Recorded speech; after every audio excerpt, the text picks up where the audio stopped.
Oh, hey, look everyone, Alice is back.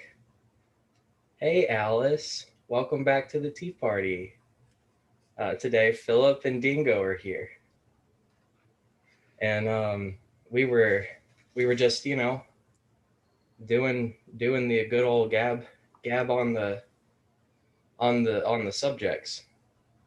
So yeah, thanks for being here, Alice. So this is the time when we talk about aliens and things.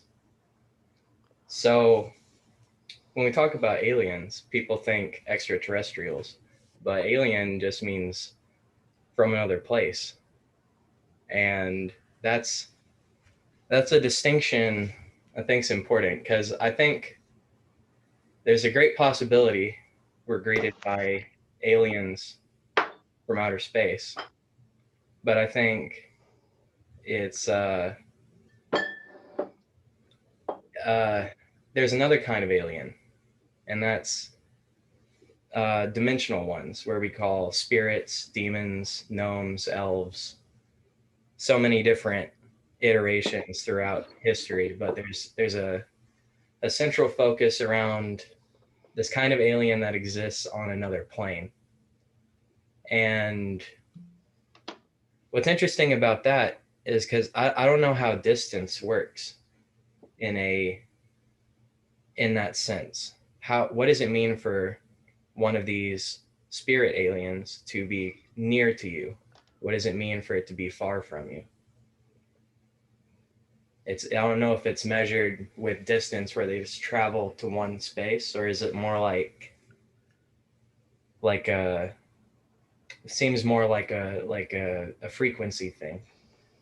Like they're able to hone into certain mindsets. Well, I mean, I would have to imagine that it would depend on the type of being and how they are limited. And you would also have to have a knowledge of the way the dimensions line up and how they work with one another. Like we don't really have science on that kind of a thing right now. Yeah, It's been speculated, you know, I but guess I guess yeah, this is a question that has been puzzling humanity for a long time, and I guess right. I'm discovering this question, stumbling onto it. And that's it like I think it's I don't know. People take such a negative connotation when you say things about whenever you hear the term conspiracy theory, that has a negative connotation to it. Like that has a connotation of crazy because you have people that are crazy and believe crazy things that get amplified by the media. So it makes it devalue if you're able to neatly put everyone into a box of conspiracy theorist. um, you're able to lump in valid concerns with these crazy people. Just label it all off as the same thing, and Right. that's um, so. I think it's interesting just how backwards what we believe is. Let's say as a race, just the entire human race. It's a it's very interesting to me the disparity between truth and what we believe, like, and how backwards we have things once you start to Right. dig at the truth. Because I feel like intuitively, I expect people to arrive at the correct conclusions. I feel like the majority will arrive at the correct conclusions, and that's just I don't know why I believe that, but I guess I just have faith in humanity. But if you look at reality, that's simply not true. The masses are actually really, and I put myself in this category as well. Like that, we're all fed what is convenient for the elite to feed us. So you have Yeah, loss of agency, like where it's like, yeah, generally people would figure out the truth on their own. However, there's this barrier against them of misinformation, people going out of their way, people in absolutely. positions of influence going out of their way to manipulate the way people think. So it's an uphill battle actually. And when you start to understand that, you can see how so many people are misled. And one of the big subjects I think people are highly misinformed on, um, well, two subjects, but it's kind of the same subject: psychedelics and spirits. Um, there is a massive misinformation campaign against both of these things since going really far back, because a lot of we've had Bible historians on the show before, people who've taken the time to really dig at Hebrew text. And Right. one thing a lot, I mean, like it sounds like a meme, but a lot of Bible historians are coming to the conclusion that our Christian mythos is based around mushrooms. It's and also around astrological signs. Like it's a mix of observing the stars, and it's code for um, this soma-esque divine drug that is Right. hinted to throughout not just Christianity, but all these different mythos. And there's that, and there's spirits. You go to the movies, you watch an exorcism movie. It is Right. the same movie every time, and it's always inaccurate. And that is on purpose, I feel like. I mean, it's really easy to write something off like what I'm saying as conspiracy theory. But there is no reason a government would want you messing with spirits or messing with psychedelics. There is no reason that would benefit the government. It might Right. benefit the individual to use those tools, but why would you allow humans that much agency when you can cattle them? You know? Okay, so that's my rant. What do you guys think? Right.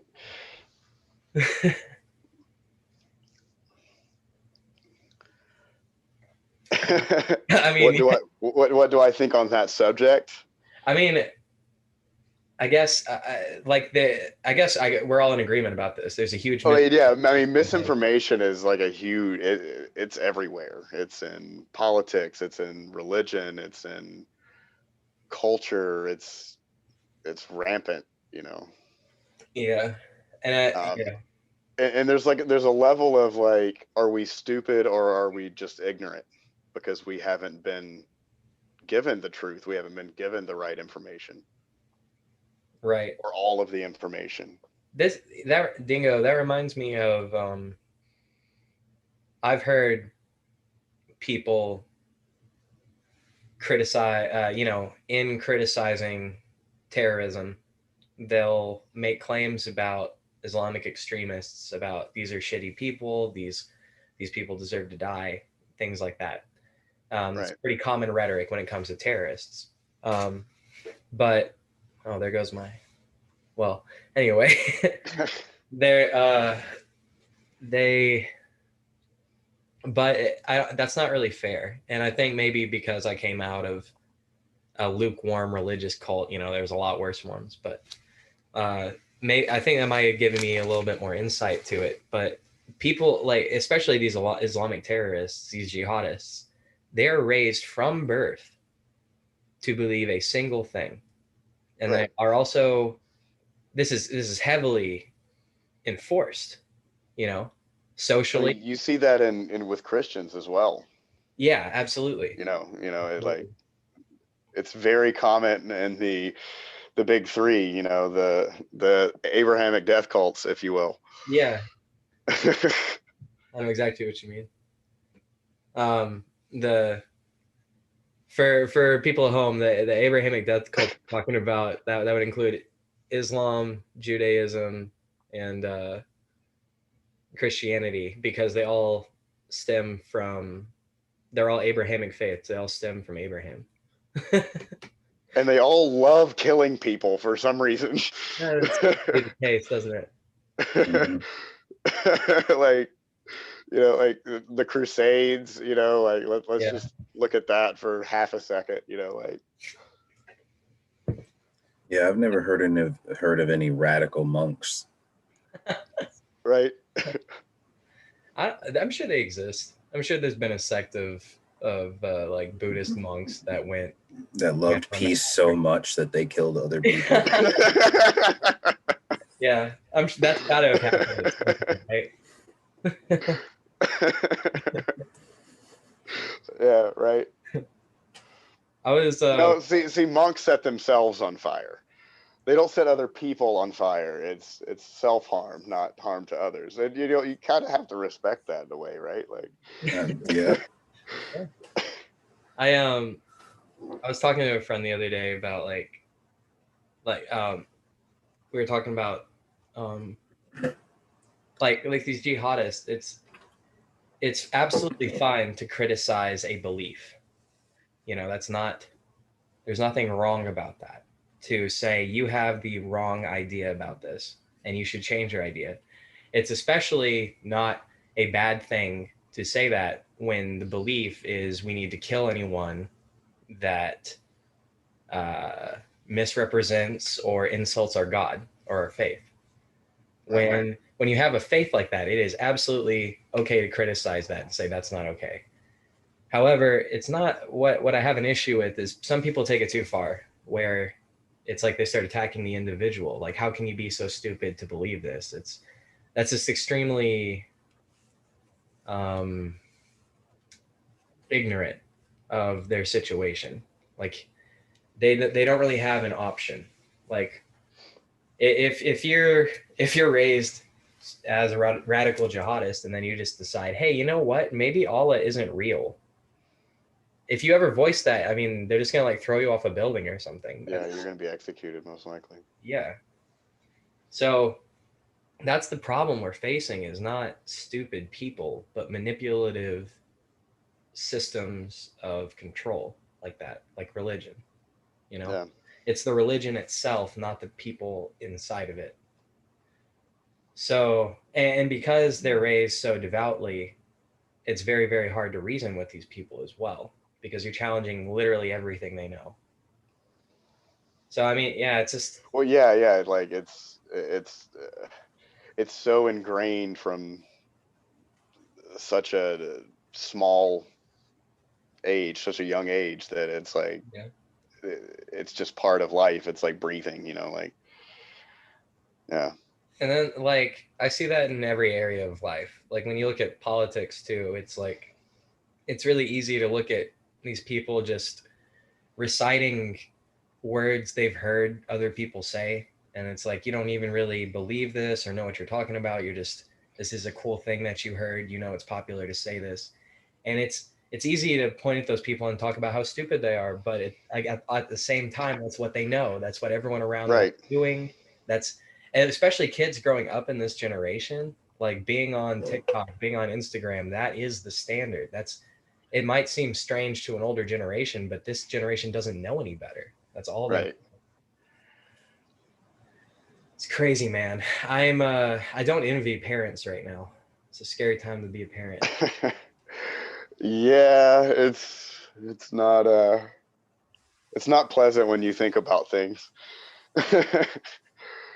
Or, like my kid said to me, I don't know, this was like a year and a half ago. She was really little, maybe 3, maybe 4, close to 4. I was putting her down for bed one night, and we did our routine, got her settled in, and I was about to leave the room, and she said, "Daddy," I said, "Yeah, what's up?" "Life's really hard sometimes, isn't it?" Mm. This is like a 3-year-old, man, and I'm like, yeah, it is. I don't think I'm strong enough to handle it. Who is I'm like, wow. Like, dude, I started crying. I'm like, this 3-year-old just figured out, like, what life's about. Fuck, You know, like depression and all that fun stuff that you get to go through later. yeah, You know, that's some real shit. already starting to like think about that kind of a thing. I don't know. It blew my mind at such a young age. That's crazy. You Yeah, know, that's so like, what I I'm mean, talking maybe about. there What do you is do some to them? hope. Maybe there is some hope that like the younger generations, like, Yeah, no, I'm gonna get tired of your bullshit. yeah. They're gonna see through it. You know. Well, I guess it's a good thing that there are some good parents out there, because we're gonna depend on your kid and other kids to run our fucking world later on Right. when everything else has gone to shit. Yeah. I mean, Yeah. Can you imagine me and Neif's kid, my kid and Neif's kid running the world? I mean that would definitely have its ups and downs. There'd be goods and bads to that. There's gonna be like duels in the streets. Trial by combat. Right. Yeah. We'll settle this real fast. That's hilarious. Yeah. They're both little warrior kids, you know. Um, I was thinking about like people. Would you guys say it's fair to say people are driven by emotion? You guys feel like that's a fair statement? Depends on the psychology, but for the most part. Okay. Kind of like a perspective thing, like you could look at it another way, but Well, like if, for example, if you're clinically a psychopath, then oh, okay, yeah, I guess you're not like capable of that. that's a good point. So And yeah, I there's guess that's, varying degrees of that as well. you're right. You're right. That's not an absolute rule. There, Or narcissism would be another example where you're capable of empathizing. You yeah, know, you just can't do it. So, but I think relatively healthy functioning brains are, you're yeah, right. Yeah, you're right. I think we're way more emotionally driven than people give it credit. Yeah, yeah. Yeah, that's a good point though. I didn't really think about that. There's definitely exceptions to that. But yeah, for the most part, people are driven by emotion, and that got me thinking about like what drives AI. Like AI keeps expanding, right? Like AI keeps getting better. AI is not driven by emotion, and it doesn't actually do anything itself. It only does what it's programmed to do. Yet it keeps developing. So the thing that drives forward AI is capitalism. It's money. It's exchange, right? Like Well, I that. mean, it's use. That's pretty much its only use. Yeah. And that's also not a criticism of capitalism. I'm just pointing out that's why. Yeah, it's kind of like saying like technology progresses because of competition. I feel Yeah. like that's a fair thing to say. Like science, the reason science keeps progressing is because there's people with uh, invested interest in expanding science. Um, but Well, I um, mean, yeah, in America especially, you know, like follow the money trail, like that's business as usual, you know, like right, any scientific advance, any technological advance is had to be funded by something, which is why certain things aren't advancing as quickly as they could. well, I mean that's one of my biggest arguments of socialism, 'Cause- like or like let's say like a communist system is there's no incentive to develop, to grow, like yeah. like yeah, there's just there's no incentive for people to do that. So um anyway, back to AI. Unless they decide to on their own. Um, But that would be sure, like in a sure. perfect world kind of a scenario, you know, like, Oh, yeah, yeah. you know, You're right. People could. are people really going to be motivated if they don't have to worry about that? I forget. You're reminding me right now. Sometimes I confuse impossible with improbable. But yeah, I guess yeah, that is a possibility that could happen in the realms of reality. Um, but yeah, so it's money driving forward AI. So what's interesting about that? What's really, here's the catch on that. I know a lot of people that are scared of AI. A lot of people. Like if you ask the general person, they're probably like, what are you afraid of the future of AI? Probably most of them are going to say yeah, in some way. But I think what those people are Well, conceptual. I mean, I especially in the disagree. South, because like, well, I mean, I see what you're saying though, because like, there's a certain, you know, person around here, like that typical Southern redneck guy, and it's like when you say AI, it's like there's gonna be Terminators, Yeah. But like a lot of people I know are much more logical about it. Well, you know what? Like even people like Elon Musk has expressed concerns about AI and how we have to approach it cautiously and like be selective with it. Um, and yeah, I think some people. That's what I was kind of gonna get at is like when most of these people, like the redneck dude you're talking about, most of these people when they're conceptualizing AI takeover, they're thinking of Skynet or Right. like iRobot. Like there's gonna be fucking robots knocking on your door, breaking your door down and shit. Right. But that's silly.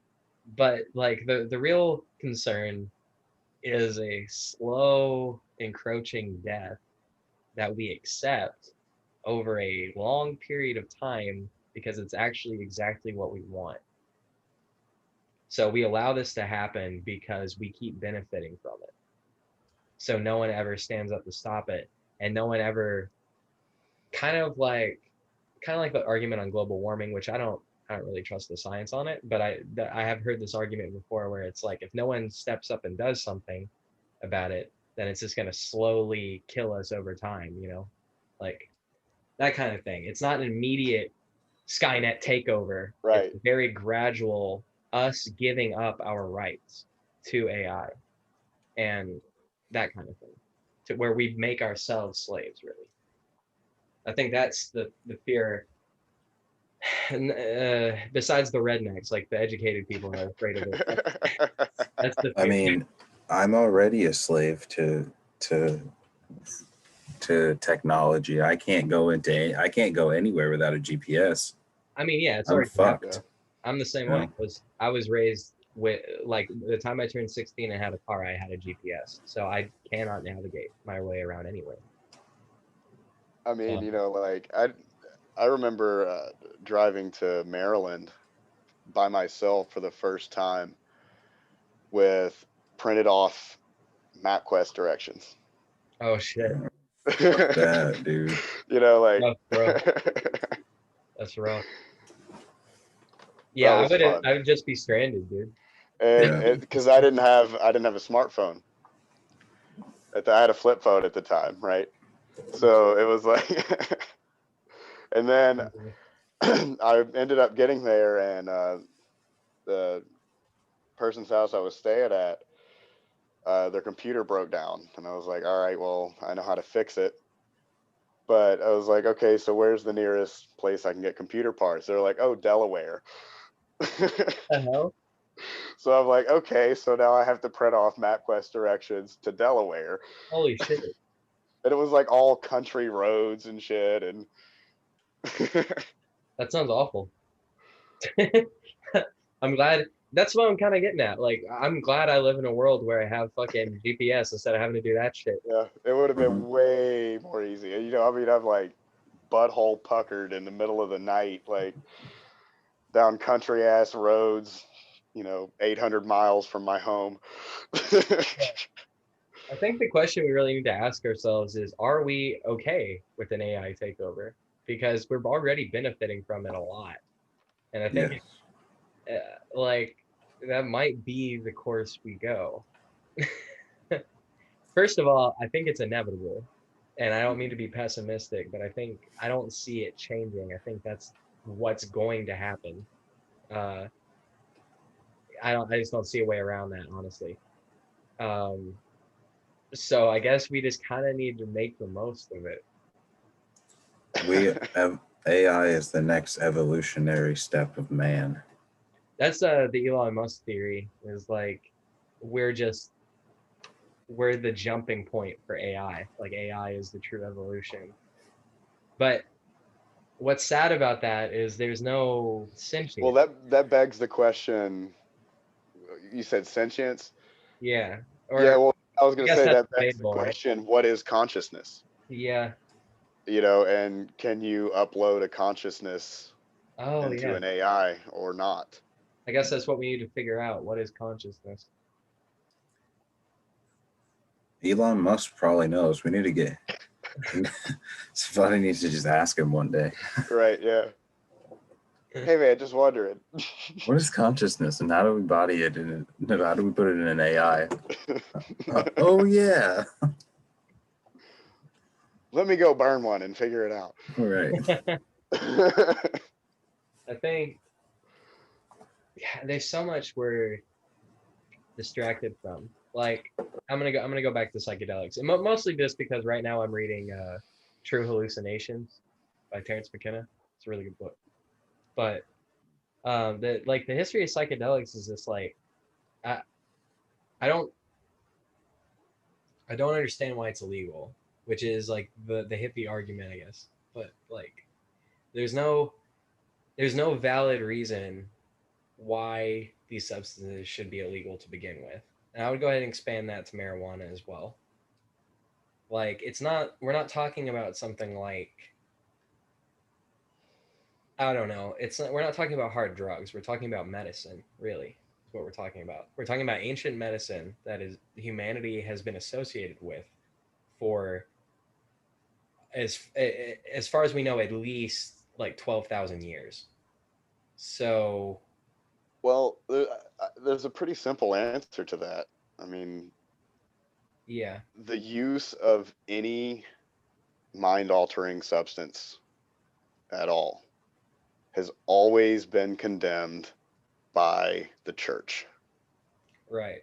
Which is interesting because they use a bunch of fucking With alcohol, everything, yeah, like, mind and altering. because before, at least from my perspective and from my learning, that before Christianity was a thing, any kind of drug, any kind of mind altering substance, I mean, they've been used for thousands of years. Like it was just commonplace. It was, Yeah. you know, I was why the fuck did Bob just run through the village naked? Well, I mean, he just had some mushrooms, man. Leave him alone. He's fine. Mhm. Like nobody cared. It wasn't like Rachel just sent me a the other day sent me a link to this thing called the Pharmacratic Inquisition. Have you seen that? mm-mm. It's it's talking about well, the association between psychedelics and Christianity is mostly the focus of it. But it starts getting into like Christmas trees. And it started talking about how the shamans, like up in fucking Scandinavia, would they would actually have sleighs pulled by reindeer, and then they'd go out into the woods and they'd collect enough mushrooms for the tribe. Amanita muscaria is the theory, is the working Mm. theory, because the red and the white, right? So they'd go gather Amanita muscaria, enough for like a whole village, and as you're picking these mushrooms, you can have them drying out on a tree. Amanita muscaria grows around evergreen trees, pine trees, Right, shit. So right. you can hang these mushrooms up like ornaments on the trees to let them dry while you're out collecting more mushrooms. Right. And then and these mushrooms grow at the base of these trees. So that's underneath the tree, right? That's your present. It's easy to, right, That's what yeah, the elves left for you. right. So I mean it's insane. Like I mean I haven't heard that specifically, but mushrooms were very important to Scandinavian practices. Yeah, They were commonly used. that's can you I'm actually interested in that. Can you elaborate on that? Like you said Scandinavian It culture. and a Norse, from a Norse perspective, and there were two main substances used, to my knowledge, and that was mead and mushrooms. Hmm. They were both used ritualistically. Typically, the shaman would be the one to, of course, harvest and facilitate all of that process with the mushrooms, and to, you know, hand it out and all of that. But there were festivals that were held where, like, yeah, you pass around a bowl of mushrooms and everybody grabs some, and you have a good time around the fire, I drinking gotcha. mead on mushrooms. I mean, it was a pretty commonplace. um I even remember reading, the only other exception to that is I remember reading about a burial site from a Norseman that had a bundle of marijuana below his head, which would have been very, very strange for that area, Hmm. but it existed. It's the Interesting. only one that's been found like that. But Huh. He probably smoked it all, didn't grow any. historically speaking, mushrooms and mead were pretty much the two Okay, substances used. gotcha. That makes sense. Um, I don't know a huge amount. That's actually something that I would like to look into more, is the psychedelic uses of, from the Norse perspective. there is a huge resurgence right now. I would say, like in the last 20 years, of Bible historians and different theologians recognizing patterns between psychedelic drug use and these religions. And I guess this has Oh been yeah, this is a really old conversation. It's not like this is just a recent thing, but yeah. like I mean, it depends on where you are. It's mushrooms, it's ayahuasca, it's peyote, yeah, it's yeah. mescaline. I mean, yeah, that's exactly right. And I think, I mean, they're just trying to cut us off from God, basically. They're trying to cut Yeah, us off from the source, which is probably, I mean, that's the biggest sin against humanity I can think of, really. It's the most evil thing. There's no reason for that to occur. Um, and I feel like the only people that are going to argue against that are people that haven't done it. Like anyone who's done these substances is not going to. I mean, people have bad trips on it, but I know people that have done it and then didn't want to do it ever again, but they don't think it's. Oh, I think that ought to be completely eradicated, and no one should ever do that. You know, right. that's Well, a I mean, really and there's therapeutic uses for all of them. yeah, Mushrooms specifically yeah. are extremely therapeutic, and relatively what Terence McKenna would call like a heroic dose. Mhm. Or like even in a micro dose, like What is it? MAP, either way. uh, organization called MAPS has been. I think it's MAPS has been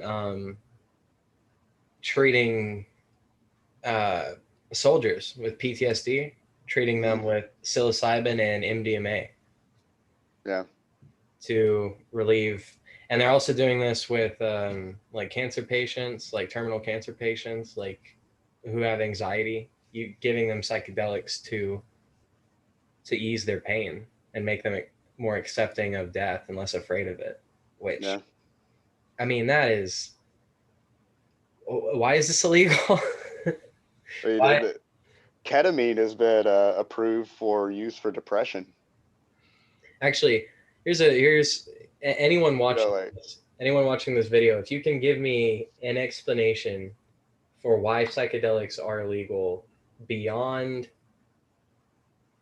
just like Jesus. beyond like manipulation, like, because that's what I'm saying is it's to manipulate the masses. If you can come up with another working idea of why psychedelic drugs would be illegal, comment on that, because I'd like to hear any ideas, because I haven't heard any ideas from anybody about, like, give me another good reason, somebody. Because you can destroy your brain. Oh, okay. You know what? When you say it like that, it's like, I get it now. I get it. Yeah. Did you ever think that your brain was a fried egg when you were on drugs? I love that commercial. I've never done drugs. I am That's a good Christian boy. I'm a good Christian boy. Yeah. My whole is for Jesus and Jesus only. Oh, so naughty. Do you guys remember that? The fried egg thing got me thinking about that one that was like in the same vein. It was like the dad finds the kid's joint and he comes in and he's like, "Where did you learn how to do this?" He's like, "I learned it from watching you, Dad." You remember that one? Yeah. That was so good. It's priceless. I love every time I see that. Or the sister that melted into the couch. Oh shit, I don't know about this. Yeah, Yeah, I saw that one. Yeah. He like became flat. It was just like skin and nothing else. That sounds epic. Sounds kind of dope, actually. And I mean, like, that's not weed. For real. So yeah, okay. So there's that. There's psychedelics, and then the other thing that is a real pet peeve for me is how like the atheist squad, the edgy kids that are like, Christianity sucks. They're also the squad that's like, oh, you believe in demons? You think witchcraft is real? It's like, I don't know why. That's like a cool thing to do right now, and it's so cringy. Because I Well, I mean, mean, isn't the cool thing to do now is like hate everything? I guess that's You know, like they thought the '90s kids were like the apathy generation. You know, like they thought that my people were the apathy generation, but like no, man, like these kids today are like, and I mean like kids like 16, you know, to like early 20s, you know, haven't done anything with their life except for school. You know, yeah. like they seem to just like hate everything. I don't know, it's weird. Okay, At least in so my experience. this is off subject of what I was talking about a second ago, but if Sorry. wait, no. What I'm about to say is off subject of what I was talking about earlier. But you got me thinking about it. I've noticed a pattern with when you have the nerds and the goths and the misfits in school that got bullied a lot as kids. That generation that grew up in, let's say, like the late 80s, early 90s, a lot of them, uh, it's now more commonly accepted to be nerdy and a freak. It's kind of flipped around where the cheerleaders and the jocks are treated like normies. It's now like so the pattern I've noticed that I think is interesting is these people that were mistreated and like bullied a lot as kids, now that they're popular and have some kind of social standing, it's like they turn around and do the exact same thing too. Yeah, yeah. Yeah, they've become the new. No, I can see that, They're but the new because jock like and cheerleader. I was the guy that like if you're talking, especially like with social media interaction, like I'm the guy that got bullied back then and now. You know, like Yeah. But then, I mean, like, there's other circles of people that, like, when I got into playing music and, playing shows out and everything, and we started releasing music, and, I did the record label thing for a little while and everything, Yeah. Like, I found my community finally after all those years, Yeah. Hey, my people, Yeah. That's kind of when I came out of when I left my parents' house and like was out on my own. I very quickly just fell into like going to shows like every weekend, like in Murfreesboro and Nashville, like right. like within a couple of weeks, really. It was like instantaneous, and that just immediately like filled that void for me. It became religious, it became like church, almost. What time period was that? 2015. 2015. That Yeah, was an interesting time for music in Murfreesboro and Nashville. a lot of East Room, a lot of uh, before it was Cobra, Fubar. Yeah. I probably shouldn't say this. I snuck into Fubar a few times when it was Fubar, not under management that it is now. It's not. It's food bar don't exist no more. It don't Yeah. matter.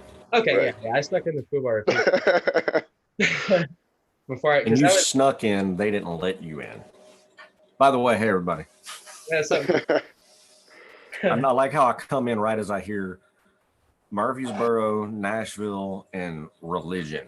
We were just talking about like me and Dingo were talking about how like finally finding a tribe, like finding a group you fit well with, and like that's really something like I try really hard not to take that for granted because it's really important, and like having that network, it's Right. like people.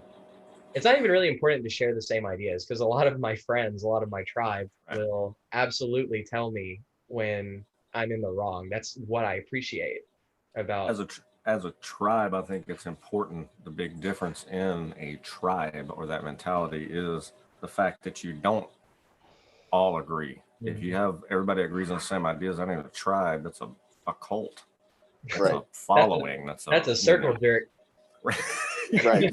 Kind of bukkake. Oh yeah. Who gets the soggy biscuit? You are the soggy biscuit.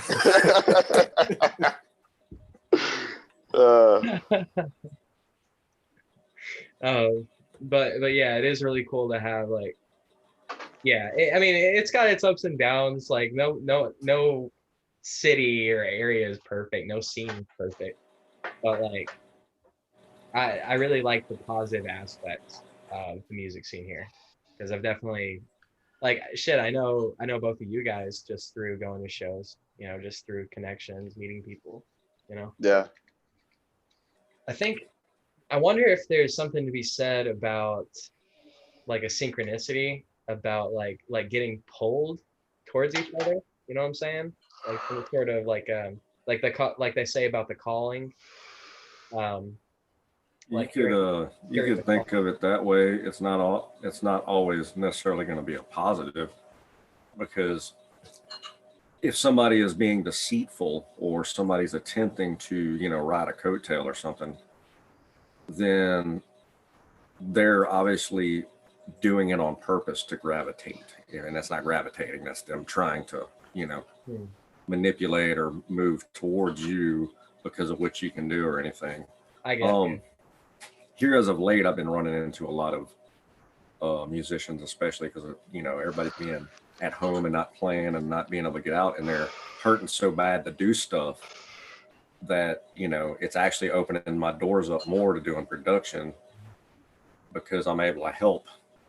It's kind of, people are at their wits' end. They just can't do anything. They can't form a band. They can't, they don't. It is really cool to see. Yeah. It is really cool to see all these different artists coming together. Like there's a silver lining to the whole thing, like you're saying. Like this is a chance to kind of reflect and like I think a lot of especially people making a living out there in entertainment. really had to take a step back and think about what and how they were going to, what they were going to do and how they're going to do it going forward. Not just during Corona, but like the whole landscape's changed forever, I think, in a certain way. Yeah, to kind of tie two things together, you know, like talking about like finding the community and everything. How I got involved with Battle Path was I worked with the drummer, the original drummer, Casey, at Panera and Murfreesboro. And we got to know each other, started hanging out a couple times. And then, like, I went into this really bad depression, moved back in with my parents, you know, quit my job. And I had nothing to do for like 8 months. So I ended up writing 40 songs. You know, we were talking about the whole communism thing earlier and like people's motivation to do things. Like I had everything provided for me, food, shelter, the necessities, you know, like, you know, the works. And I just wrote music because I could. It's all I had to do, you know. Yeah. So Casey came over to hang out at my parents' house one day and he heard some of the things that I've been working on. And he was like, "Yeah, we've got this noise project going with your brother. Like, let's do this." Yeah. Because before Battle Path, there was a band called Under the Earth that my brother was in, and Casey was in, and Todd. Jason Dietz was in that band. Hardy Hardison, Casey's brother Lee was at it. It was a great band. I remember those dudes. You remember? Yeah. So like Under the Earth died, and then you know Casey came over to my folks' house, like I said, and heard some of the stuff I'd been doing. He's like, "Oh no, we're doing a doom band. Like this is happening. You know, this all works too perfectly." Yeah. The stars align. Right? Yeah. You know, it just shit happened, and then Yeah. nearly 10 years later, and several albums, and German record label, and vinyl releases, and all that good shit. You know. Nice. Yeah, there's like, I don't know. When I think about the people in my life that like I've developed like real connections with, some of my best friends I just met completely randomly, you know, just like happenstance, just in the same place at the same time, struck up a conversation just because, you know, and it's like Lazy. Like I met Lazy online in a game lobby. He's one of my best friends. I've known him for like 10 years.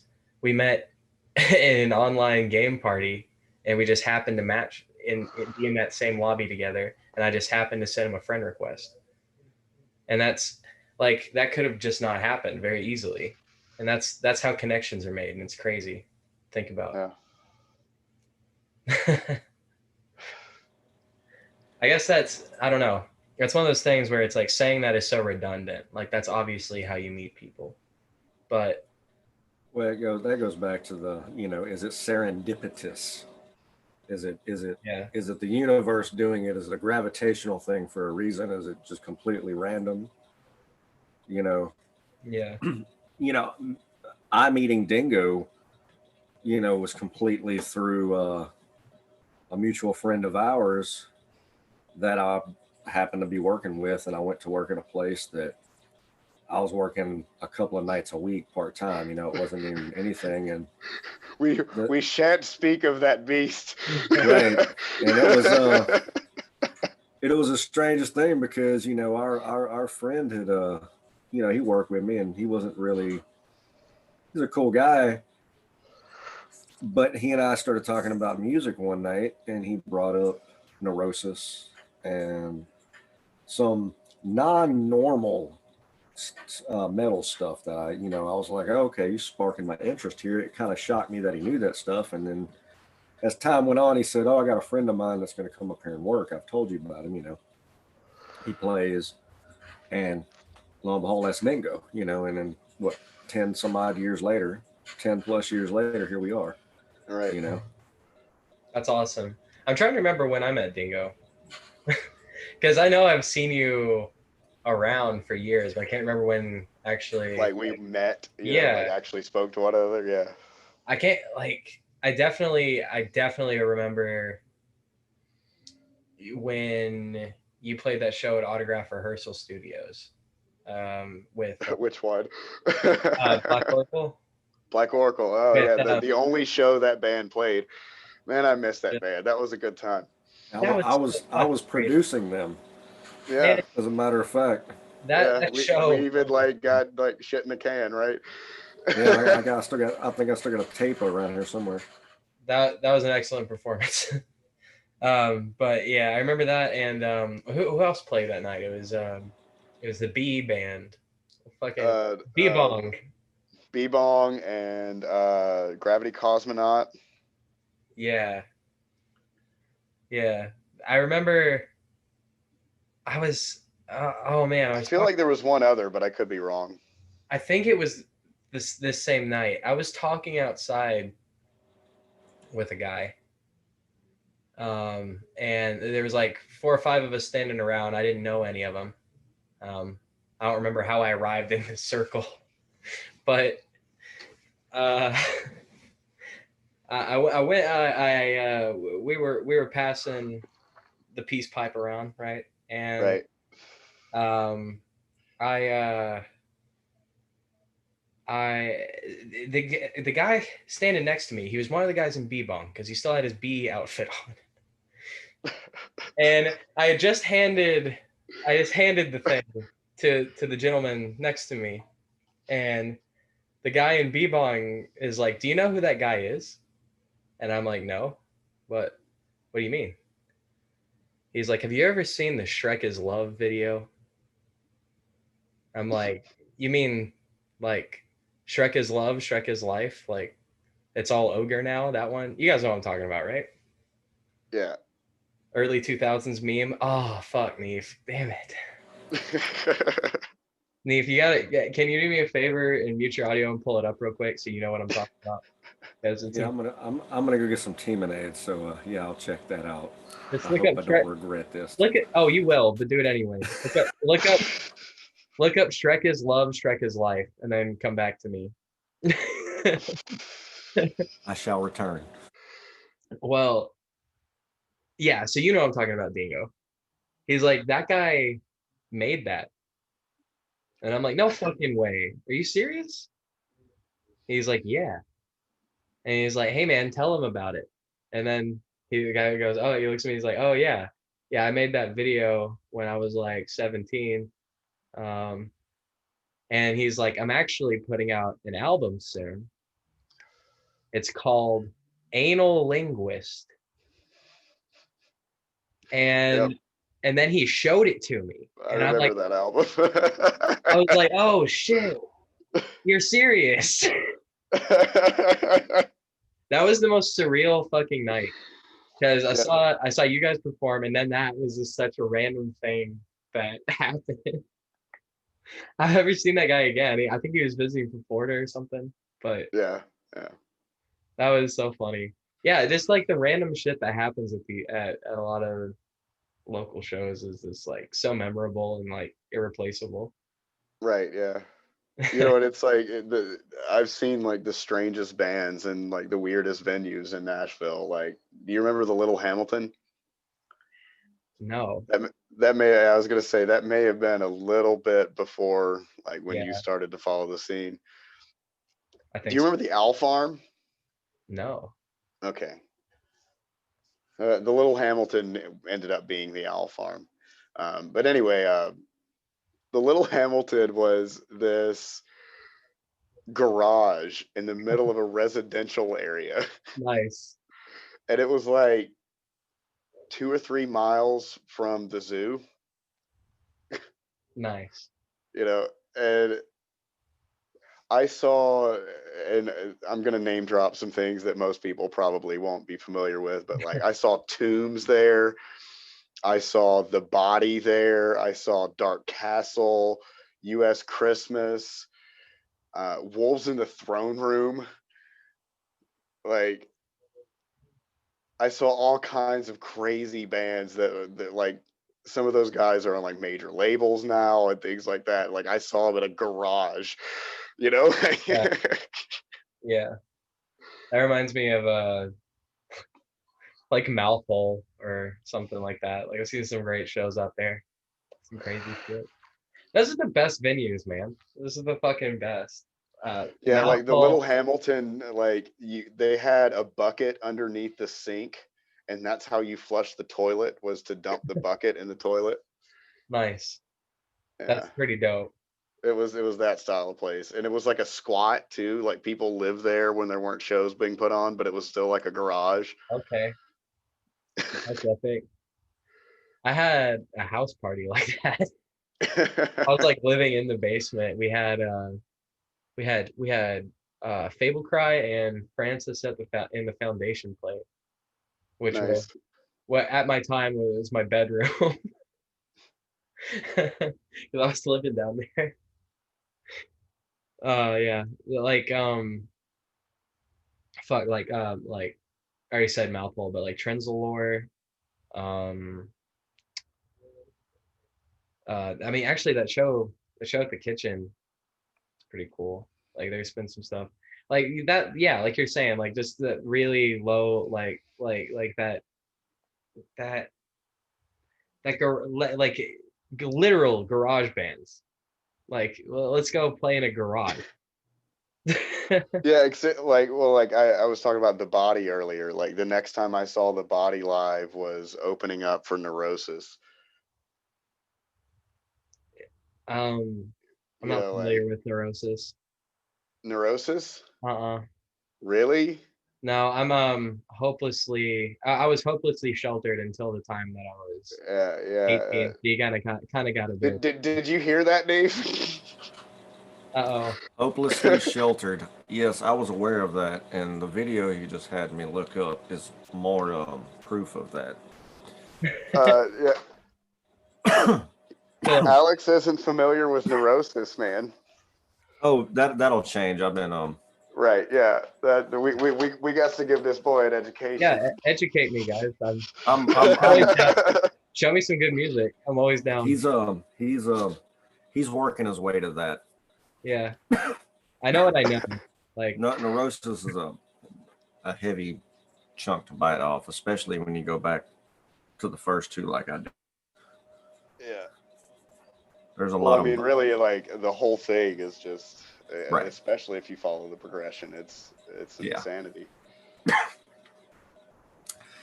It's the insanity of man that makes perfect sense. You know, Dingo, what do you think Oh. happens when we die? What do I think happens when you die? To which bit? What? To which bit? Which bit? What do you think? Like the body, the mind, the soul, Yeah, excellent the question. consciousness. Thanks for clarifying on that. That helps a lot. Let's say the body. What do you think happens when the body dies? Which, no one knows, but do you have any ideas?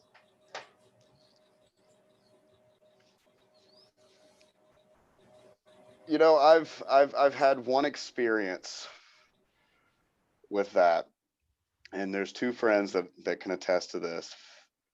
I went into a deep meditation one night. I was completely sober, and I was able to do that cool monk thing where you stop your heart.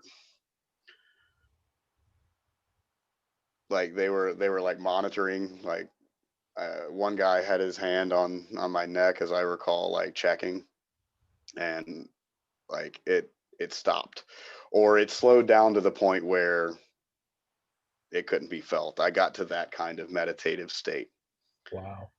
That's the closest that, and I've never been able to duplicate it. And this was like 20 years ago, but How long do you think almost. it took you to arrive there? I mean, like I had been working on meditation techniques for a while. Oh, I meant like in that session. Like So Well, that's what I'm saying. I'd been working on techniques for a while, so I was able to arrive there relatively quickly. Right. But again, I've never been able to duplicate it. I would say it took maybe 30 minutes Okay. or Got so.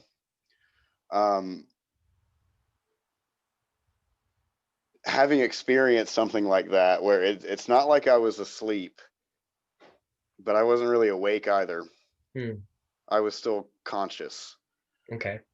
But again, they couldn't feel my heartbeat, so it was so slow that it couldn't be recorded, which is also possible. They've had people be able to slow their heart rate down to like a few beats per minute just to maintain or whatever. It could have been something like that. But anyway, it felt to me like an in-between state. Okay. It reminds me of Bardo. So if I have any conception of that, I'm going to have to go to the Tibetan Book of the Dead,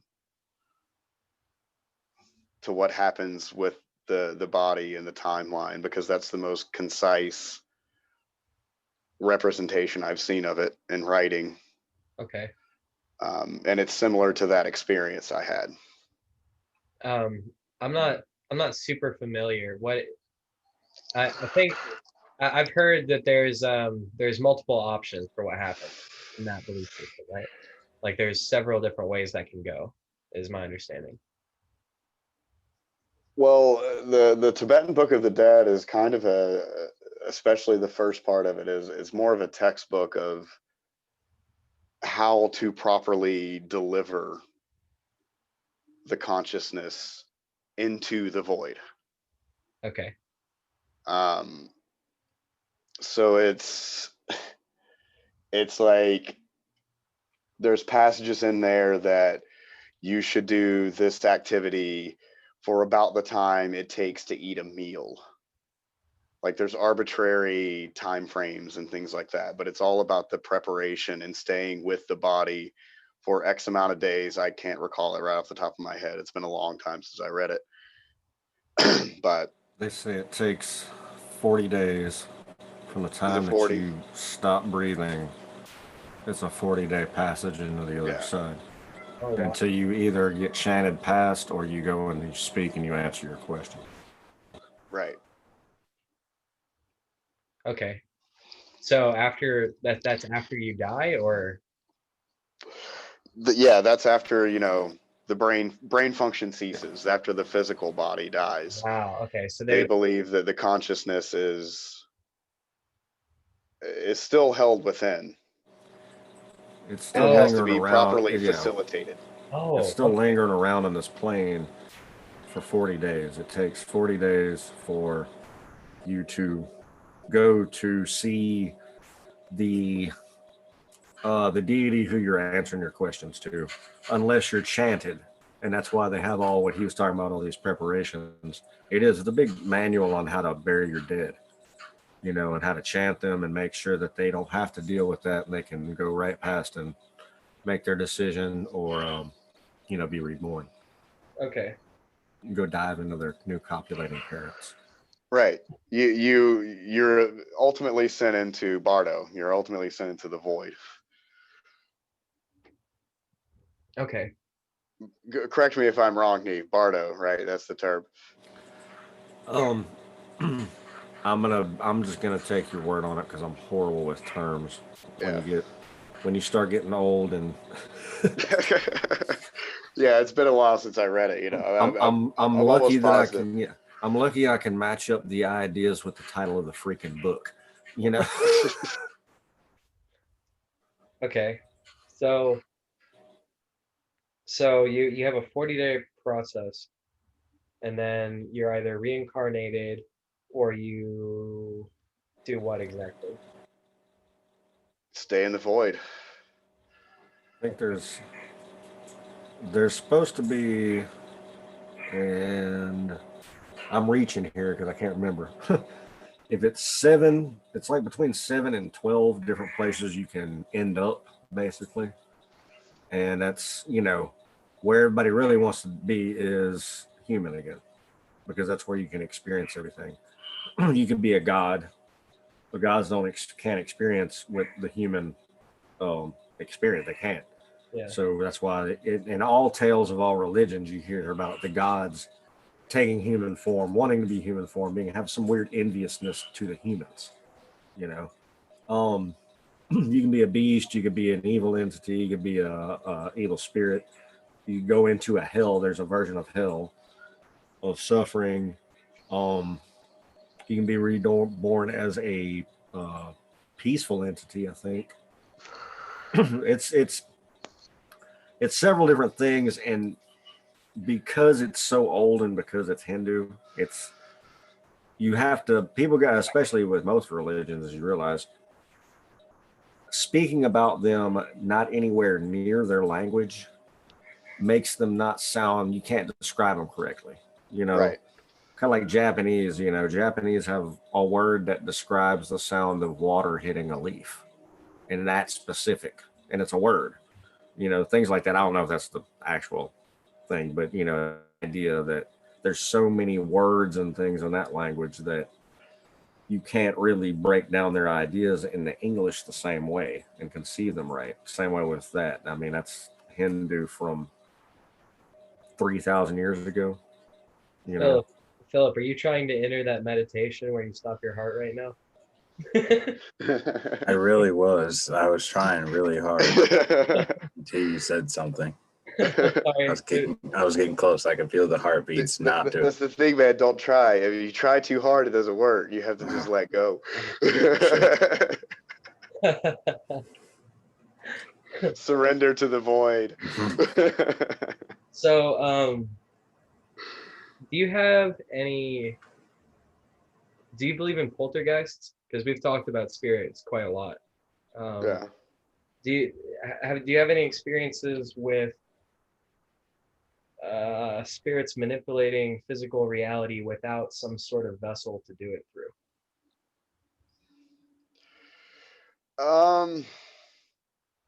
Possibly. Okay. Fair enough. I couldn't explain it, but that doesn't mean there wasn't an explanation. Okay. But Yeah. as far as like, something like psychokinesis, that kind of a thing, like, not exactly.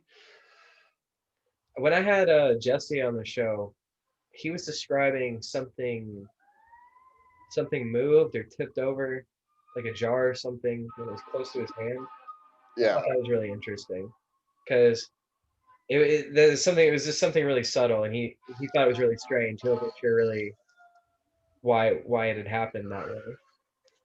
But yeah, I've always it. I suppose I'm skeptical to that sort of thing, but I don't want to be. Like, I'd like to see a poltergeist. Yeah. I mean, I know people that have had accounts of things like that. Okay. Um, are you familiar with the Chapel Hill light? Uh-uh. So that's a ghost story from back home, right? And my mom specifically has actually seen this. So there's a train track in Chapel Hill, and if you go stand on it at a certain point, you can see a light coming down the track, and it bounces back and forth and back and forth. Hmm. And it gets closer and I heard closer and about this closer. back in Boy Scouts when I was a kid. Yeah. As Tennessee folklore. Yeah. Right. Yeah. My mom actually saw it. Like if you know people in the area, they've actually seen this shit happen, and it's freaky. And most people don't stick around for it to get close enough. Okay. But the ones that have, my mom's sister, for example, they got in the car and they said it just passed over the car and kept going down the tracks. Interesting. You said it bounced up and down or back and forth? Like back and forth. Like it was swinging? The legend is that it was someone that got their head cut off on the train track, and they had a lantern and they were trying to find their head. Okay. That's the folklore behind it. Okay. Which might actually come from some dude that they know that got hit by the train, and that didn't happen beforehand. And ever since that dude got hit by the train, that started happening. And then years and years down the line, grandma told us that, and then now it was great grandma, and then Right. it just, we're like, but yeah, I remember hearing about that one, and that is it's one of those ones I always wanted to go check out because they say it's one of those ones that's really good for skeptics because it's very vivid and very common, Tennessee's got several places like that. It's kind of odd. Yeah, Sounds like we should go ghost hunting, check this shit out. for real. Yeah. Beth Beery, that's another one from back home. There's a It's sail a, ship on the Bell Witch Cave. I know about that Yeah. one. That's what I was about to say. Beth Beery is another one from back home. It's a small church in the country, and supposedly they have an old Bible in a glass case, and if you take the Bible, it always ends up back there. Huh. So I've been there several times. We're gonna get That's arrested. a fun place. Right. Bible. And then it always ends up back because they arrest your ass. And put the Bible back in the case. I mean, I wouldn't put it past that town to like start some shit like that. Yeah. We need to get some crime funding. Honestly, the weirdest thing that I've seen there is across the road from it, there's paupers' graves. They're all like unmarked. If they are marked, it's like a date and that's it. Or like a letter or initials or at best. And there's woods right on the other side of that. So we went hiking in those woods one day and we found bloody, tattered clothing. Just like sitting in the woods. Like modern clothing? Yeah. Yeah. Oh shit.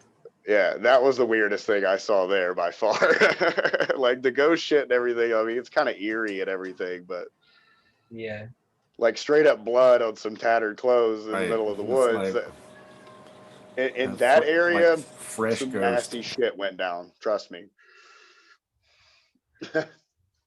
I a couple of weeks ago, I had some friends over, and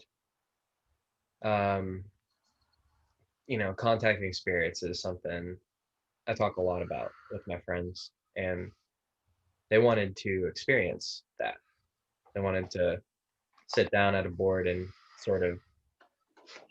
they wanted to make contact. So we did that.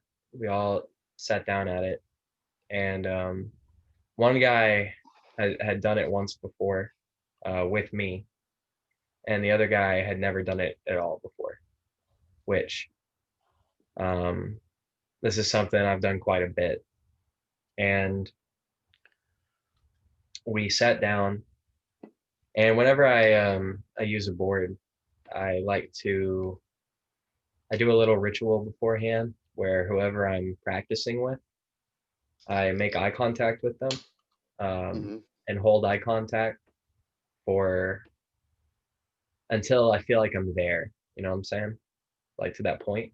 You can meditate on a flame. You can meditate just on a single point on the wall or something. But it's harder to lock eyes with an individual and not like smile or look away or, to just very straight face look at someone. So, right. so I did that, and then we put our hands on the planchet, and I very, very quickly start to feel things happen. Like I felt a presence very quickly. And I ended up slipping really deep into gnosis, probably deeper than I ever have been, regardless of usually for me to get to that level of gnosis, I've done some kind of like psychedelic, but I hadn't taken anything, and I got really deep into it. And when we were done, I couldn't remember much at all what had happened. But both of the other two guys were swearing that the thing had lifted up. The entire board had, or excuse me, not the entire board, but like he said this end had just come up off the ground like that without any plausible explanation. Now, this is obviously something I'm really interested in. This is something I've been chasing and wanting to see. Both of them can recount this experience, but I don't have any memory of it. Right. But I also don't have any memory of that entire event, like anything, pretty much as soon as we put our hands on the planchette. I didn't expect to get that deep into gnosis. I think it's something like you were saying earlier about meditation. It's something that gets easier over time. Like you can get to that place more quickly if you have practice. And Yeah, I mean, if you work at it. And again, I mean, I'm way out of practice with those types of techniques, so, it would be something that I would have to work up again, it's like anything else. I've thought about doing something with the board live, like doing it as a segment on the show or something. That's just an idea Neif and I have been tossing around, but I don't know. It'd be interesting, but I also don't know if it's a good idea. You know what I I was mean? gonna say, I mean, do you feel comfortable with? I don't know if I can really get into gnosis, into that headspace if I'm aware there's a camera. Right. I was telling him that I would like to observe it. Yeah. Even more so than participate in it, because participating in it would be fine, but I would rather observe it from outside of it, even if it wasn't a camera, because I mean, there's the whole idea that a camera's the energy of collecting, an observation, which gets into quantum physics, can affect what's going on. We could get a few competent magicians together to perform some kind of seance and do a test run and see how that goes. And that's also the other thing, is I would also like to get people that were a little more savvy about things, and rather than just me, that I'm not even necessarily a skeptic, but I don't know that much about it to be able to make a real judgment on something by participating. These days, whenever I'm using a board, it's usually because someone has heard me talk about it and they just want to see some shit. Like it would be actually really nice to sit down with some people who have had experiences like that before. Yeah, anyway, we'll talk about all that later, but it's an interesting thing, concept. Yeah. So okay, another thing we are going to have to, as far as concepts go, that we are going to have to get Dingo in on is the history of Music City Underground. Yeah. It's a thing we're putting together. It's probably going to be a separate segment. Because, oh shit! This is an announcement happening right now. Well, kind of. It's been brought up to enough people that it's kind of tossed around. So, so we might end up doing more than one. Well, we're initially talking about just doing a rabbit hole with 4 or 5 guys, but there's so many people. I mean, I was gonna say, like, I can recommend several people that would. So, and then I don't want to just arbitrarily clutter it up with just everybody, So that's why it's probably going to end up being something that's more than one episode, because I mean it's that vast. But that makes sense. We can do it in sections, like have. I think we're going to end up doing it as a not necessarily just a rabbit hole thing. It'll be a rabbit hole thing, but it won't be the standard episode. It'll be like a mini series, if you will. Right. So. But yeah, it's something we definitely wanted to get with you about on that. Yeah. And not necessarily one of the old heads, and not necessarily one of the youngsters. Because it spawns pretty wide age span by now. So I always ask everyone if they believe in ghosts, but like, when actually, you know what? I guess I don't know the answer to this. What is your philosophy behind it? Do you believe in spirits?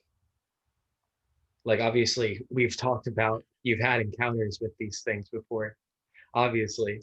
But I mean, what is your philosophy about it? What do you think is happening? Because there's a lot of different outlooks on it, right? There's sort of the mentalist psychonaut approach where it's like you create these demons out of your subconscious, and it's sort of a schizophrenic sort of process. There's that way of looking at it. That is possible. There's the external ideas where there are things independent of you out there in the universe that you can tap into and contact. That is possible. I mean, I don't know is a perfectly acceptable answer because that's my answer. No, I think both of those things are very possible.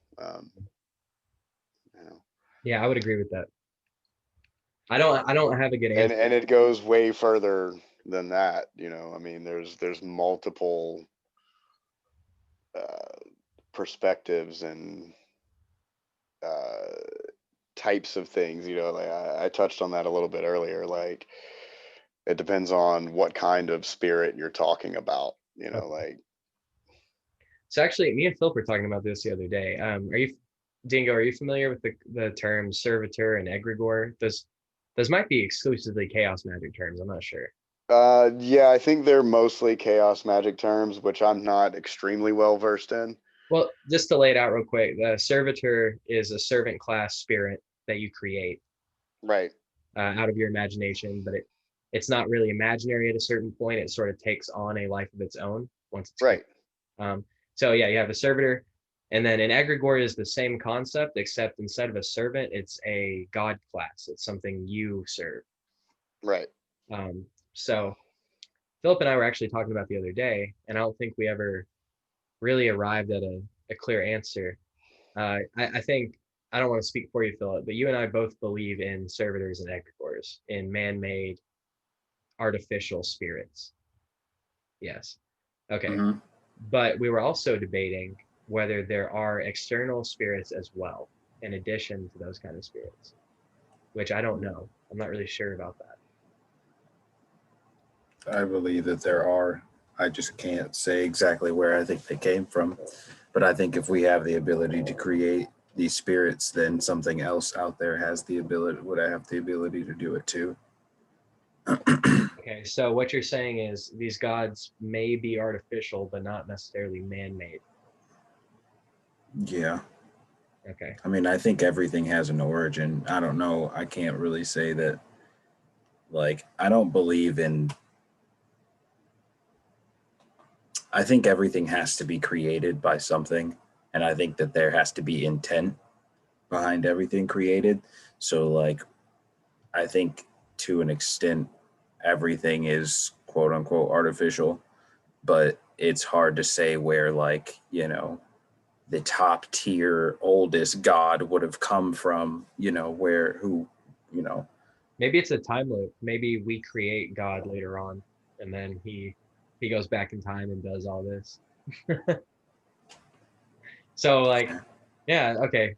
So okay, so you're like, okay, let's go on that thought for a minute, if you, yeah, for my perspective, both of those things are true. Energy cannot be destroyed. It's ever present. mhm. And like an argument I used to have about my with my ex-wife, I would like pull some like philosophical shit on her in the middle of some argument or whatever. She's like, well, this happened in the past and now you're doing this or whatever, just generically speaking. It's like, well, past, present, and future, it's all the same thing. Yeah, They all coexist in the same existence. By the time I finish this sentence, we've hit past, present, and future. Hmm. So when it comes down to energy and the creation of things, a piece of art, a song, a painting, a drawing, a meal, anything, that's a creation of something, right? So you could look at, say, a song as a demigod by that kind of thought process. You know, it evokes emotion in people. Hmm. It speaks. Okay. Yeah. You know, it starts to hold all of these properties, and it transcends time. Yes. You know, Yes. so when you're talking about like spiritual beings, you know, interacting with physical beings, once the energy's put out there, then it's there. It has been created, and it's how much energy you put into it. The more you feed it, the more real it becomes. I mean, look at any modern religion, look at any description of any deity. It's because so much energy has been fed into that idea, it becomes real. That. So Yeah. it's not a matter of whether it's real or not, it's how you define real. Right. I It's think how you define God. that's a really good point, Dingo. I think you pretty much hit the nail on the head. It's sort of an irrelevant question. What came first, the chicken or the egg? It's like, yeah. It's like they these to debate if these things are artificial or not, I guess, is to debate how far back humanity goes and how much influence we've had over it. And like it's ultimately irrelevant, sort of like Christianity. Whenever it's like, did Jesus actually walk the earth? And it's like, well, if you're a Christian, it doesn't really matter because Right. you still got the principles out of I mean, something I've said being a smartass to people before is I've learned way more from Yoda than I ever did from Jesus. it. You know what I mean? Like, it's a pop culture reference or whatever, but like that still holds water. That still has life. It had life breathed into it, even though it's an artistic One creation. of one of It my influences people's lives. Yeah, one for of my sure. one of my favorite quotes on that, and I'm probably am gonna. I'm trying to recall if it was one of the llamas that said it, but could have been Gandhi. I don't know. It was I think it was one of the llamas that said, "I like your Jesus, but I don't like your Christians." But I don't like your Christians. Yeah. Yeah, that's right. Your Christians are so much unlike your Christ. It was something like that. Yeah, I think it was the Dalai Lama that said that. He was like, "I like your Jesus, but I don't really like your Christian." You know. Yeah, I can relate to that. Hmm. Um, okay. So yeah, the answer to the question is it's sort of unknowable and it's sort of also irrelevant. I mean, it's all real. Yeah, You know, reality is arguably the most subjective thing. sure. Yeah, You I can know, see that. like for example, I don't know if you've known any schizophrenics. Yeah. Try explaining to a schizophrenic that their hallucination isn't real. You're not going to do it. It's real. Right. It's real to them. It doesn't matter if it's real to you. It's real to them. Hmm. You know, and like religion holds the same water. You know, politics hold the same kind of water. Like Acid. it's It's quite possible. yeah, you know, I mean, like try to explain to a Christian that Jesus was never real. Like it's not going to happen. You're just yelling at the wall. Yeah, that's true. So what about okay, what about like extraterrestrials? Do you have any thoughts on that? You know, again, that's one of those things. Like it's how you define it. Um, from If an extraterrestrial is, you know, an otherworldly being, I mean, no, probably yes. no, I don't mean spirits wouldn't count. No, I mean that's what I mean. Otherworldly, other Yeah, yeah, planetary. from another. Yeah, you know, like probably yes. I mean, you know how you have Yeah, any fucking idea how goddamn big space is? Like, That's your It's, answer is the same the as mine. universe is fucking enormous. It's mind-bogglingly enormous. Like, Mhm. astrophysicists that understand the mathematics behind it cannot understand how big that really means. Yeah, Like, the human mind can't conceive how big that really is. There's got to be something out there. Is it advanced? Well, the funny Probably thing, not. Are we? Not no. really. Well, the funny thing about that is when people talk about that, the same science that says, as vast as it is means that there has to be, is also the science that backs up the reason why we'll never be able to travel, even if we were to pinpoint another planet in some Right. far off distance that we knew had life on it. We could never plot a course to travel there because we are moving, our galaxy is moving, the universe is ever expanding, and theirs is moving too, and it's going too fast. And there's no way we could plot a course to actually hit it. So Yeah. for another civilization to get to us, the technology is so advanced that it's one of those kind of weird things. It's like, well, if they're here, would we even know it? Would they be probably so not. advanced, or That's what would I they mean. Like, bother? define like extraterrestrial, define like what that kind of being would be. Uh, The well, Like, symbiote from Spider-Man. Venom. yeah, Venom. Okay. there Well, might be like The fucking like dolphins. amoeba and shit, like, Yeah, the whales. sure. What I'm talking more about is like the Greys, like spaceships, like yeah. interacting with humanity, like get some Anunnaki shit, Nibiru, fucking ancient aliens, Well, like modern the aliens. grays, that's an interesting concept, the grays, because that's like such a common, Yeah, like, everybody sees that, and like they have it like broken down to like they're reptilian based, mhm. The Greys are and just like their blood's Anunnaki green and shit. Yeah, like, mixed with human that aren't quite perfected yet. yeah. I think the Greys are probably synthetic. It's like an organic machine. It's like because you never see them with genitals. They never have genitalia. Yeah.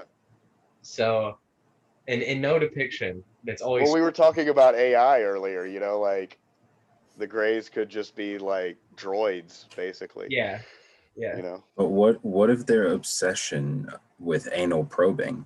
If they had no genitalia, why would they be so obsessed with anal probes?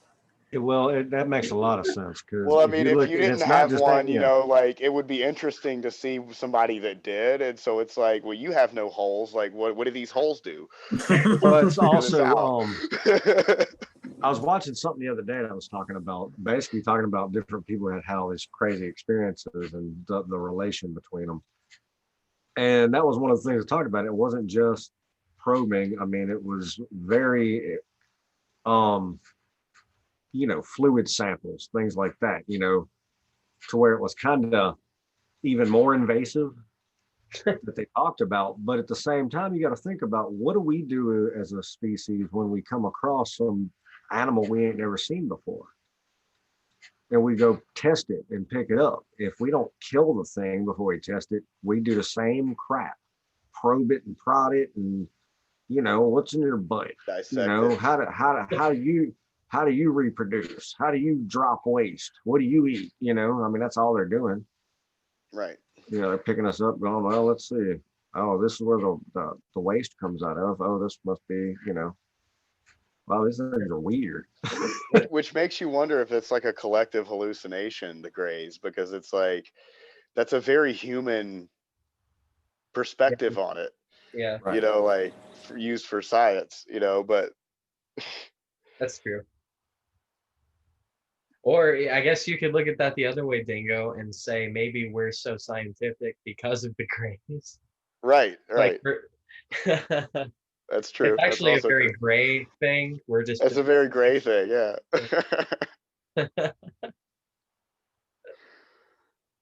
yeah, I think your answer is pretty much the same as mine. I know there are interdimensional aliens, and I'm pretty sure they're extraterrestrial aliens.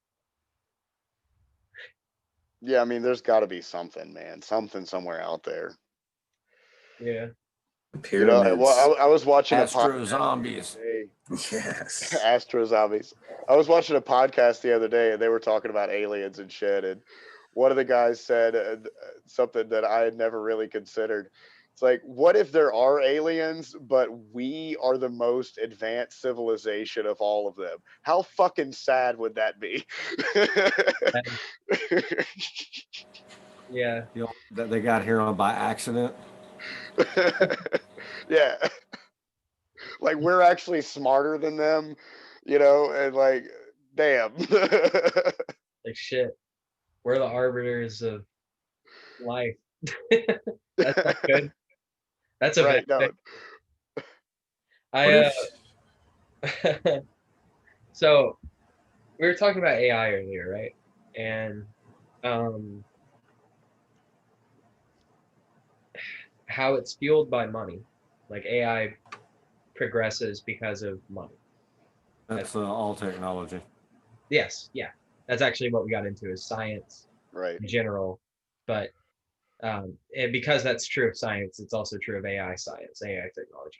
So the that happens to be true. So it doesn't really, it's sort of irrelevant whether we, the four of us want AI to advance or not. That's totally irrelevant. It's going to advance. Someone somewhere is going to continue to advance AI technology because there's I a could market be, for I could be doing that right now. it. You I probably are. that's what I'm sitting here looking at. Like, Mhm. so, so it's sort of inevitable, right? Like we're going to Oh have, yeah, it will happen. yeah, like because that's the thing. Even some wealthy, affluent people have been very vocal about the dangers of AI, like Elon Musk. Is like we need to be really careful with this shit. We have to use it applicably. And yet, no matter how Elon Musk feels about it, that he can't stop other people from making that. Well, what he's actually referencing, and what real engineers and what have you are referencing, is not the Skynet thing. It's not because AI, the machines are going to take over and control us. The reason why it's dangerous is literally what's happening right now with social media, search engines, fact checking, all that stuff. That's so funny. We were just talking about the great Because that's what you've done. You've got an AI that they've let loose, but yeah. intelligence is the learning. You know what I'm saying? When they say artificial intelligence, it doesn't mean that the computer just grabs logic and starts to put things together on its own. No, it learns what you tell it. Mhm. It only has what it has to look at and what you've fed it. Just like a human or a kid, except the fact with humans, we can think outside of that, and go, well, what if over here? The computer only says what if it's told to say what if. And when it says Right. what if, it's got a certain criteria it can go down. Yeah. Now it can go way faster than us. It can remember a lot more than us and, be way more efficient with it. But it's still doing what it's told to do. And there's still somebody behind, there's still a master behind the curtain. Right. There's a man that squashed a man who works a soft machine. Right. It doesn't do anything independently. So I mean, that was the point I was going to bring up earlier, that like it all goes, when you're talking about a computer, it all goes down to a machine level ultimately, and it can only be programmed like one way, like if you don't if you don't give it a dictionary, it's not going to learn it. Mhm. yeah. Like you have to upload that into the programming. You have to tell it to do that. So what do you guys think about the potential reality of AI music and AI art, where they're able to I've seen it already. like, okay, cool. I've heard music done by it, and I've Yeah. seen artwork done by it. It's gonna get to It's a pretty point. wild. The music's interesting. Well, it's gonna You get to a can, point where you it's know, hitting exactly the dopamine you want it to, because it knows better than you do what you want to hear. in theory. I guess, yeah, that is. Because what you're talking about is humans are an analog structure. Right. So different levels of dopamine for different levels of people. It's got to, we don't have the same frequency response. Sure, but you could say like they could You find out can- what the majority of people. Right. Well, I mean, they already did that. It's called marketing. Well, Pop music. Yeah, but I these mean, AI that's exact- algorithms are going to be able to. And that kill you it. don't think they're already doing that. I'm sure they are. That's what I'm saying. That's what marketing is. It's, and whatever tools they got, that's what they're going to do. And that's what all this Google AI is being. It's collecting your purchase data. Right. It's all purchased by companies like record labels to figure out yada yada what the computer says is going to be the next big thing. I mean, that is exactly why. And that's why Musk said it's dangerous, because it will shape the world. What happens when the kids don't really want to follow what the AI says? Well, y'all got a lot of money invested that. We're going to have to convince them that this is the way to go. Yeah. We've already figured out how to do that with a radio, tell you what you need to listen to.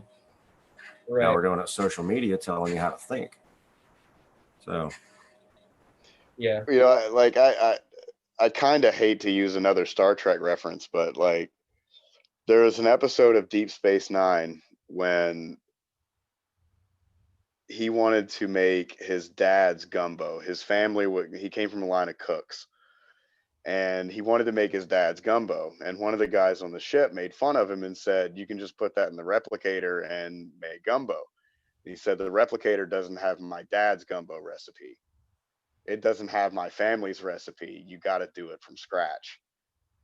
And so, like, when it comes to art, I think there's always going to be that artistic drive from the artistic community, period. Sure. Of no, it has to, like, fuck music generated shit, or computer generated music. Like, let's make this for real. Oh yeah, there'll always be that. Mhm. There'll always be that. Sure. I think a lot of that goes back to the native idea of you breathing your spirit into things you create. Well, And here's if you're not creating it, there's no way to breathe your spirit into it. here's Right. the interesting Like thing. drum machines have no soul. Yeah. Here's what's interesting, Dingo. Like, I saw a thing the other day where they took, they had like this chat bot, and they had like a bunch of people communicate with it, and the figures were something like 7 out of 10 or like 8 out of 10 people said they preferred the chat bot to their own friends. And they also like a few of them even told chatbot that they love the I love you chatbot, or whatever its name was. Wow. And so what's interesting, we're going to get to a point where AI is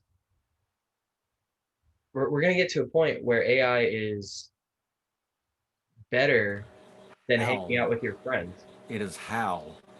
I'm sorry, David. I can't do that. I have to save you from yourself. Would you like to play a game of chess? Yeah. Right. Yeah. It's gonna be more entertaining than being with your friends. And here's what you guys were bringing up. You're never going to be able to replace the human aspect of art. You're never going to be able to actually replace that. Now you can fill the void with something else. You can create something different with it, but you can't actually replicate what it's like to hear human music. The same way, if you have, I mean, we already have AI sex bots and shit. If you, Right. that works for a lot of people, but it does not replace human companionship, and it never can, no matter how good the AI gets. Yes, it can. No, here's the It thing. absolutely can. I'm telling you now. I'm not convinced, honestly. I mean, any company that wants to, Hear me try out. to convince me of, I'm a tech head, so. Hear me out. No matter how good it is, if you have consumer knowledge that it is a robot, you know that it's not real. That in and of itself makes it not the same thing. You can still use it and it'd be beneficial to you hypothetically, but it can't replace people. It's not the same thing, but it's better. Well, think It's about not this, the same though. thing. But think about this, Alex. There are people that have literally replaced their identities with characters in shows that they like. Yeah. especially nowadays Yeah. with the net. You know what I mean? Yeah, that doesn't mean they So, actually have a life though. That you just know, well, replace their life hey, with something else. you're gonna end up. There's gonna be a cosplayer dude that orders up his waifu fucking robot, and he's gonna be no, that's her. You're gonna have to go. Hey, you go hang out at his house, and you have to talk to her. Yep, I'm gonna Be do like, that why you now. Thank you, disrespecting Neif. my girl, man? What? She's sitting here. You can't talk to her too. You're like, man, that's a robot, dude. Phillip, if Oh, you get I see. Phillip, if you get an AI You're a wife, techist, huh? if you ever get an AI sex bot as your wife and you like are trying to show it to me and like trying to get me to be accepting of it, I'm gonna steal your wife, dude. I knew you were Bro. going there with that. Like as soon as you Bro. walk away. That's fucked up. Yeah, it is messed up. I wouldn't do that to you, Phil. I thought we were friends. I would. I'm not actually gonna steal your robot because I'm sure you haven't cleaned it. I would hack her a little bit, not like bad, and make her, think, I mean, it'd be all good with you, but I'd make her think like I'm the coolest dude ever, So I could never live up to you. just in general, and I would make her just despise Alex. Sounds like most of my girlfriends prior. Well, then she would only nag about Alex and then like talk up how cool I am to you. Oh, okay, that works. But you can get all the other benefits, just. You want the popularity? Yeah. There you go. I'm gonna come into the room and she's gonna have a shrine built to you. Well, you turned it up to 11. You forgot to dial it back down to 6 when you were. Well, I'm all about testing technology and AI, so I'd be amazed. I'd be like, wow, that's a good AI. So, husband, I need his hair. Shit is dangerous. So, I guess in closing, aliens are real. Ghosts and spirits are real. Maybe not ghosts, but some kind of ethereal alien is real. AI is inevitable, and we just have to accept that. What else did we talk about? That's pretty much.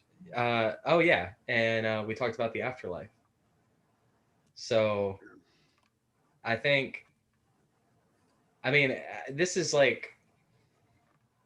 I'm not in any hurry, obviously. I noticed that when it comes to the afterlife question, a lot of us that really research things tend to find that the older and more things like Tibetan Book of the Dead, and when you get back into the Vedics, seem to make more sense. And I've been noticing that much, much more, even with people that don't know it as well as like Dingo and I would. They're quite interesting. It's like the big question, right? Like at least for me, it gets more specific. With ghosts and everything. I mean, I've never seen anything, but it doesn't mean I don't believe in them. So it's kind of a broad. You can go. But. The do you believe in ghosts question is almost the same thing as what do you think happens when we die? That's almost the same question. So, right. Yeah. Right. I think, I'm not in any hurry, obviously. I'm not trying to get there like today, but I am morbidly curious about what happens when we die. Like I just really want to know. I'll wait. I'll be patient. Well, Alex, before we jump down the neurosis rabbit hole, then I'm sure Dingo would agree with me. We're going to step down the acid bath rabbit hole. Okay. Yeah. Yeah, I'm always. That's another good one. Always. Especially when you discuss afterlife and chaos magic and things as such. Yeah. You're about to have a new favorite band. Yes, that is. Send me all your music. Send me all the things. I mean, I'll get around to it eventually. It will happen. Dr. Seuss is dead. Yeah, motherfucker, he's dead. Yeah, motherfucker. Yeah. So yeah, okay. So where was I? Aliens may be real. Spirits real.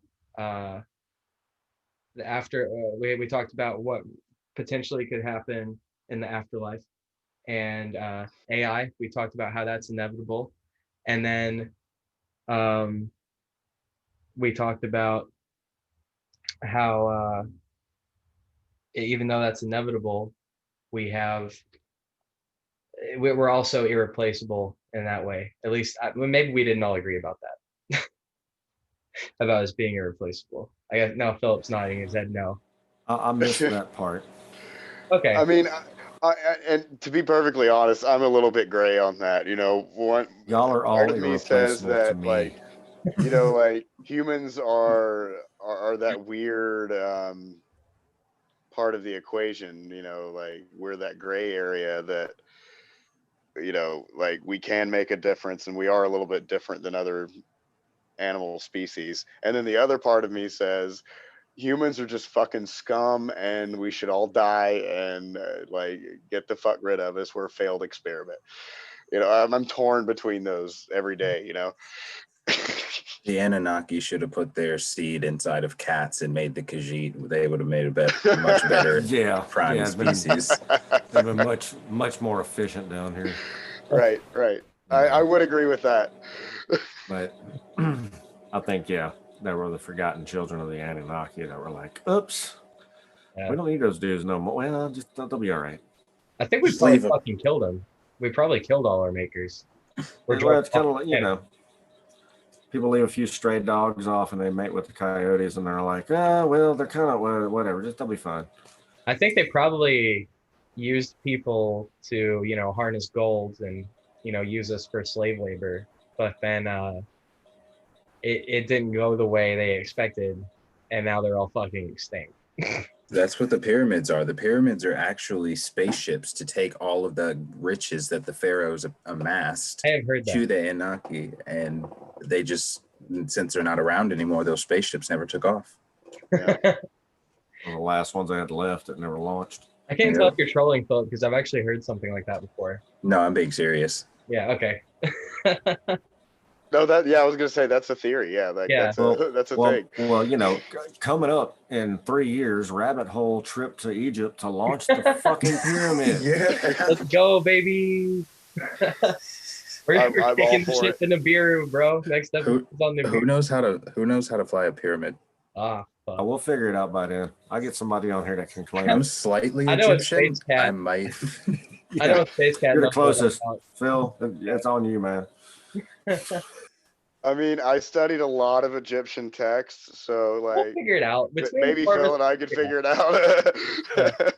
We got this. All right. I'll decipher the text. We'll use Phil's blood. We'll figure it out.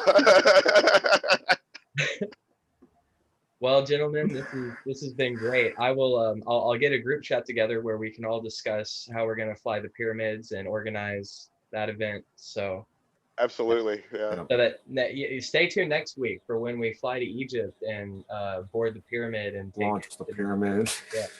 And piss off the Anunnaki because it's not gonna have any gold on it. Yeah. Right. We'll just have a rock band in there jamming. Not a very good one either. It's like specifically bad. Like specifically, just you know, boring. Just trying. All right. That sounds like a plan. Yeah. Good night, guys. It's been fun, fellas.